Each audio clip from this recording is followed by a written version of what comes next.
used to lift. So invariably, our own operations too, concerning their monitoring, concerning their surveillance, have actually been stepped up, and now we even have more of the gas plants coming up.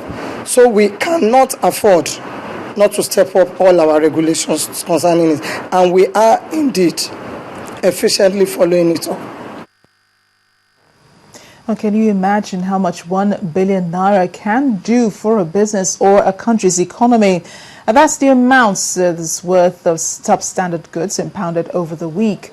Among the goods seized by the surveillance team of the Standards Organization of Nigeria are electric cables, hair clippers, LPG cylinders and engine oil.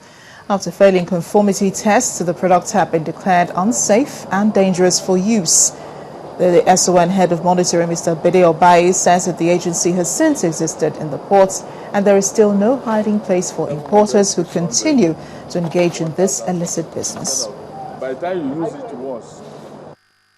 These are various brands of fake and substandard clippers, hair clippers, which we have intercepted from the warehouses as a result of our recent techniques of monitoring all these goods that are released from the ports without SON's looking at them, inspecting them and approving them.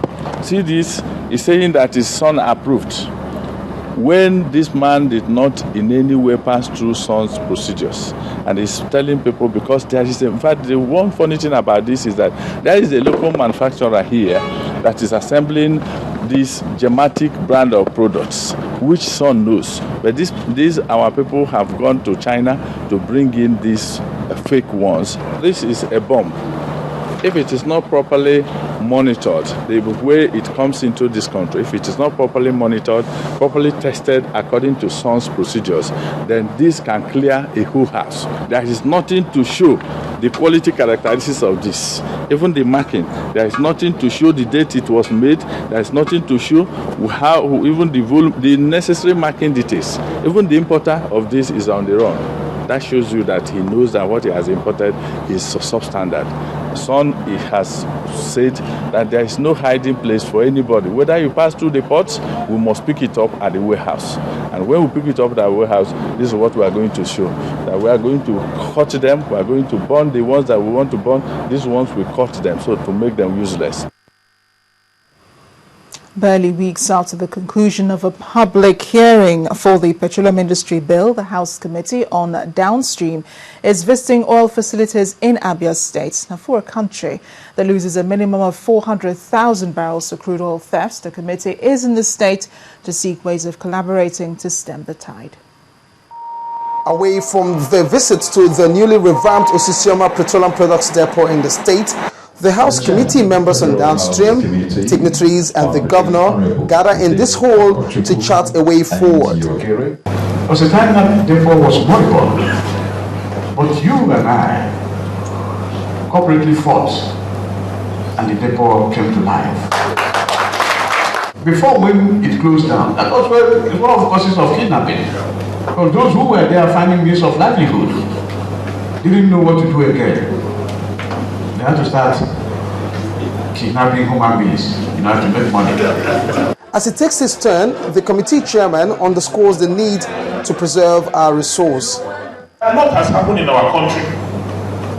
But in all of this, we've not been able to leave the reign of having oil and gas as the mainstay of the economy to the other things God has endowed us with. And so we must watch that mainstay that we have now carefully.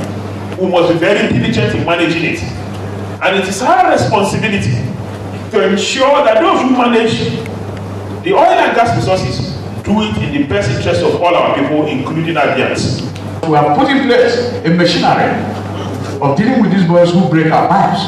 We have vigilantes that guard the pipelines, boys that we have recruited that guard the pipelines. Even the petroleum dealers themselves have formed themselves into an alliance, and we are empowering them to make sure that the pipes are safe. Vandalism and crude oil theft, which in the first place led to the shutdown of the depot for over a decade, remains a major challenge. And so as the House Committee continues on this oversight function this week, Hopefully, they should find a reason to pass the petroleum industry bill into law. In the last 2 months, goods worth 320 million naira have been seized by the Oyo State Command of the Nigeria Customs Service. The Area Controller of Customs in the state, Richard Oteri, says smuggling is affecting the growth of industries in the country. This has to stop. The seized items, including bags of rice, vegetable oil, vehicles and fabrics, were among those that were seized. The business of smuggling remains as profitable as ever, or how else would one describe a huge volume of contraband seized by Oyo State Command of the Nigerian Customs Service? Consider this: 3,263 bags of imported rice, vegetable oil, shoes, fairly used vehicles loaded with tires, including fabrics and bags, all seized in 2 months.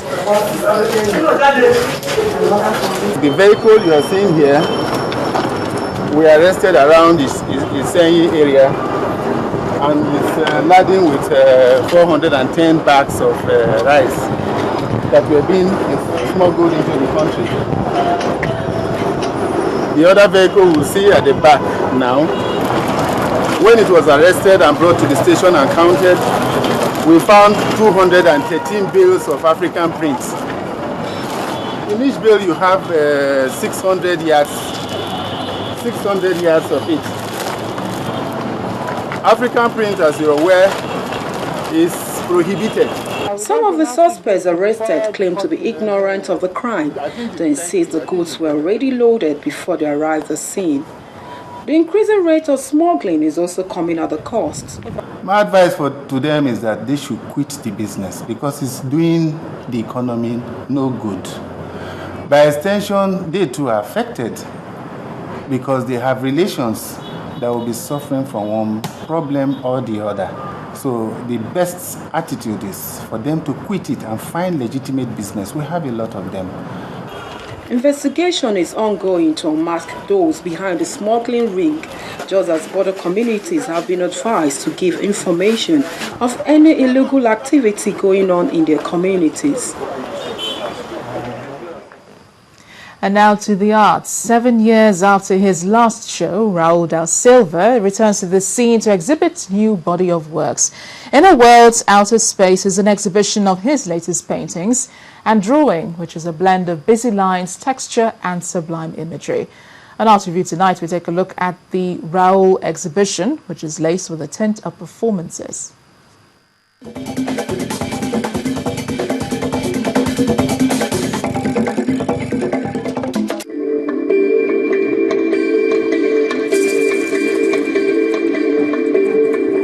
No titles, abstract and not realistic. That's what you get when you step into da Silva's world of art.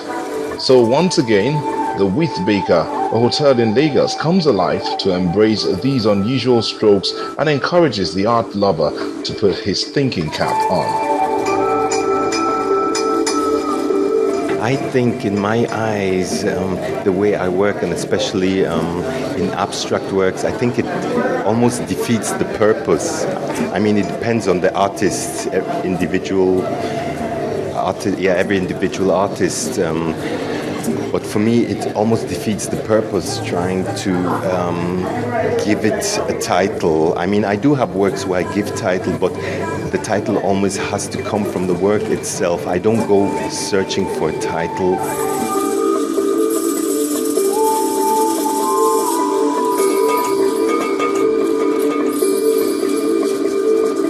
In a World, Outer Space is the title of his show, but that's just one of the few titles you will be seeing here.